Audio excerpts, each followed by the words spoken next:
Today I'm going to be replacing the lid switch on a Kenmore stackable washer dryer. Now the lid switch I got for about $20 from Amazon, and the lid switch looks like this for this model. It's different from the kind of lid switch you'll find on many other Kenmore models. This model, as you can see, is a Kenmore heavy-duty super capacity stackable washer, and the lid switch goes right under here. And when the lid switch is broken, it can cause the washing machine to stop spinning, which is exactly the problem that I'm having. To open the washer to get to the lid switch, first we need to remove the front panel, which we do by removing the two screws that are found here on the bottom of the front panel. Now that the bottom screws are off the front panel, we lower this down to pull the front panel off. And the lid switch is going to be right up under here. Here you can see the lid switch, and you can tell that as we raise and lower the lid of the washer, it depresses this black lever. So also make sure to notice the different wires that are connected to your lid switch. I recommend take a photo of them, so when we put in the new switch, lid switch, we can wire it back correctly. Okay, so in order to get at the lid switch, we're gonna unscrew the top panel. There's a screw over here, and then one here on the other side. And now we can pull the top lid out. Now I should have mentioned at the very beginning, before you do any of this, you must unplug the washer dryer unit and possibly turn off the electricity from the breaker box before you do any of this. But I've already done that, and so now I'm going to go ahead and remove the wires from the lid switch. You've got the two small ones and then the big one on the side.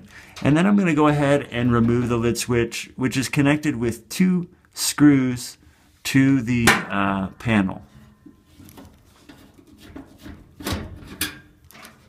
And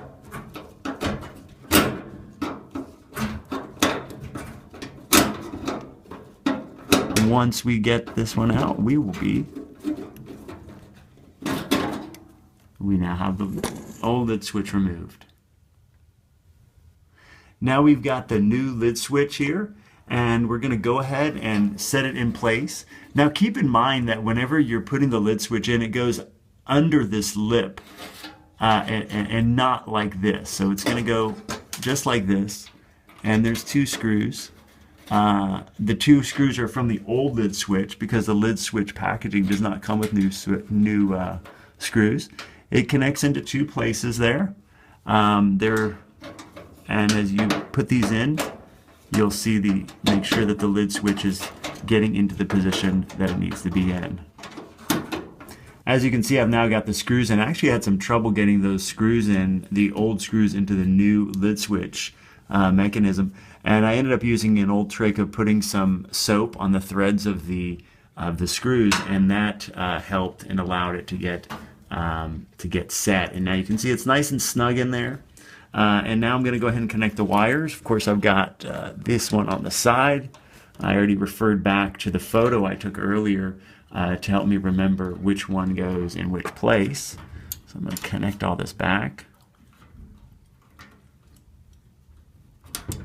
And as you can see over here where the lid switch, how it's all lined up so that when the lid is opened and closed, it depresses the lid switch. If you notice, there's a little white clip back here, and as you go to put the entire white metal lid back in place, make sure that it sets down into that white clip.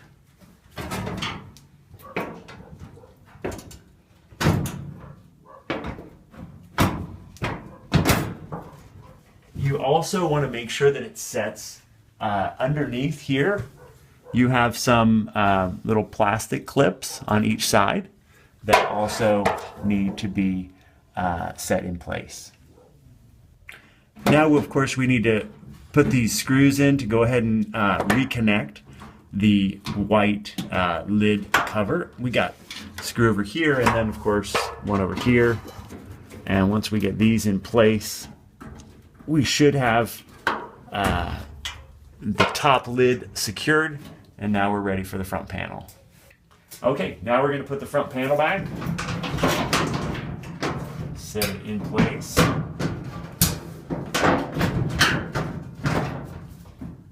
and get it all lined up and push it up.